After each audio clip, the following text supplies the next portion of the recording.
നമുക്ക് റോഷിബാലിലേക്ക് പോകാം. എന്താണ് കോൺഗ്രസിന്റെ നെഞ്ചിടിപ്പ്, എങ്ങനെയാണ് റോഷിബാൽ ഇപ്പോൾ എങ്ങനെയാണ് ഇപ്പോൾ കന്റോൺമെന്റ് ഹൗസിലാണ് പ്രതിപക്ഷ നേതാവുള്ളത്, പക്ഷെ മറ്റ് എല്ലാ നേതാക്കളോടും കേരളത്തിൽ തിരുവനന്തപുരത്തേക്ക് എത്താൻ എല്ലാ നേതാക്കളോടും ആവശ്യപ്പെടുന്നു. ഡൽഹിയിൽ നിന്ന് ഹൈക്കമാൻഡ് ആവശ്യപ്പെടുകയായിരുന്നു. അപ്പോൾ തിരുവനന്തപുരത്തേക്ക് നേതാക്കളുടെ ഒഴുക്ക് ഇന്നലെ രാത്രി മുതൽ തുടങ്ങിയല്ലോ.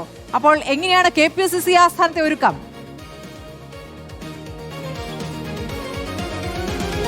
സ്മൃതി, ഇന്നലെ തന്നെ KPCC ആസ്ഥാനത്ത് ഒരുക്കങ്ങൾ തുടങ്ങിയതാണ്. നമ്മൾ രാവിലെ തന്നെ ദൃശ്യങ്ങൾ കണ്ടതാണ്. പന്തലൊരുക്കി ഇവിടെ തന്നെ നേതാക്കൾക്ക് തെരഞ്ഞെടുപ്പ് ഫലം വീക്ഷിക്കാനുള്ള സൗകര്യം ഏർപ്പെടുത്തിയിട്ടുണ്ട്. പക്ഷേ രാവിലെ തന്നെ KPCCയുടെ സംഘടനാ ചുമതലയുള്ള ജനറൽ സെക്രട്ടറി നെയ്യാറ്റിൻകര സെൻട്രൽ ഓഫീസിലെത്തിയിരുന്നു.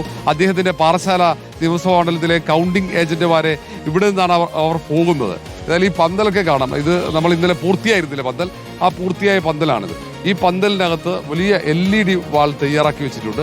ആ LED വാളിലാണ് തെരഞ്ഞെടുപ്പ് ഫലം ഇവിടെ കാണുന്നത്.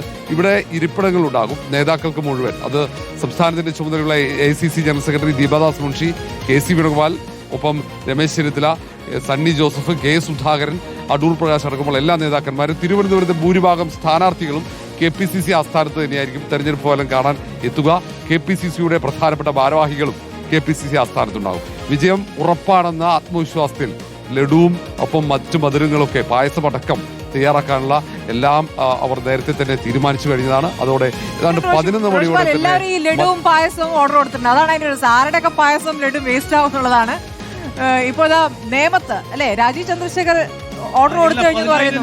എല്ലാ സ്ഥലങ്ങളിലും പ്രവർത്തകർക്ക് ഏൽപ്പിച്ചിരിക്കുന്നു. പാലായിലാണ് ഒരു വെല്ലുവിളി ഉണ്ടായത്. അവര് ലഡു വാങ്ങും, ഞാനത് പകുതി വിലയ്ക്ക് വാങ്ങുമെന്നൊരു വെല്ലുവിളി കഴിഞ്ഞ തെരഞ്ഞെടുപ്പിന്റെ സമയത്തുണ്ടായിരുന്നു. അങ്ങനെ പകുതി വിലയ്ക്ക് ആരൊക്കെ കൊടുക്കും, ഇനി കളർ മാറിപ്പോകുമെന്നടക്കമുള്ള കാര്യങ്ങളിൽ സംശയം ഉണ്ടായിരുന്നു. വളരെ കൗതുകകരമായ കാര്യമാണ്. റോഷി, പന്തലിടുന്നതുമായി ബന്ധപ്പെട്ട് ഇന്നലെ വലിയ വാർത്തയായിരുന്നു.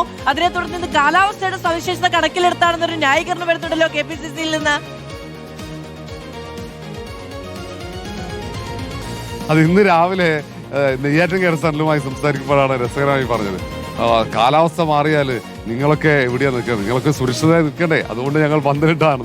സത്യത്തിൽ അതല്ല, വിജയിക്കുമെന്ന് അത്രയേറെ ആത്മവിശ്വാസം ഉണ്ടായിരുന്നു. ഇന്നലെ നമ്മൾ ദീപദാസ് മുൻഷിയുടെയൊക്കെ പ്രതികരണം കണ്ടതല്ലേ രാവിലെ, അത്രയും ആത്മവിശ്വാസമുണ്ട്. അപ്പോൾ അതുകൊണ്ടാണ് AICC തന്നെ എല്ലാ നേതാക്കളും ഇവിടെ വരണം, ഇവിടെ നിന്ന് നമുക്ക് തെരഞ്ഞെടുപ്പ് ഫലം വീക്ഷിക്കാമെന്ന് പറഞ്ഞത്. അതുകൊണ്ടാണ് ദില്ലിയിലുണ്ടായിരുന്ന AICC general secretary KC Venugopal പോലും ഇങ്ങോട്ടേക്ക് വരുന്നത്. രമേശ് ചെന്നിത്തല ഹരിപ്പാടേക്ക് പോയതാണ്. VD സതീശൻ കൊച്ചിയിലാണ് ഉണ്ടായിരുന്നത്.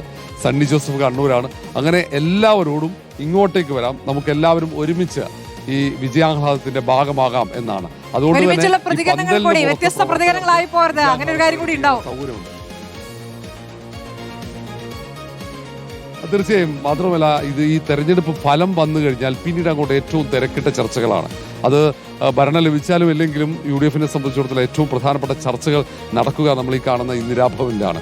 ഇന്ന് ഒരുപക്ഷെ ഇന്ദിരാഭവൻ ഉറങ്ങാൻ സാധ്യതയില്ല. കാരണം തെരഞ്ഞെടുപ്പ് ഫലം വന്നാലാണ് പിന്നീട് ആക്റ്റീവ് ആവുന്നത്. കാരണം നിരീക്ഷകർ ഒരുപക്ഷെ ഇന്ന് അർദ്ധരാത്രിയോടെ എത്താൻ സാധ്യതയുണ്ട്. നിരീക്ഷകർ ആരാണെന്ന് ഔദ്യോഗികമായി പറഞ്ഞിട്ടില്ല.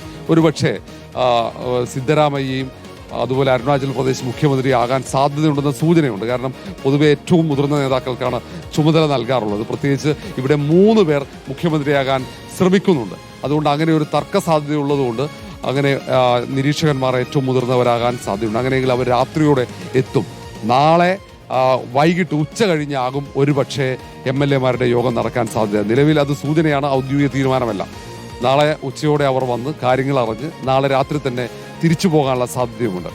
അപ്പം ഏറ്റവും പ്രധാന ചർച്ചകൾ വിജയിക്കുന്നതിന് മുൻപേ മുഖ്യമന്ത്രി ചർച്ചകൾ നടത്തിയ പാർട്ടിയാണ് കോൺഗ്രസ്. അതൊക്കെ വലിയ ചർച്ചയായി, വലിയ വിവാദമായി ഇപ്പോഴും തുടരുകയാണ്. നേരത്തെ ഹരിയാനയിൽ സമാനമായ ചർച്ചകൾ കോൺഗ്രസ് നടത്തിയിരുന്നു. ഏതായാലും മറിച്ചൊന്നും കേരളത്തിൽ സംഭവിക്കാൻ സാധ്യതയില്ലല്ലോ അല്ലേ?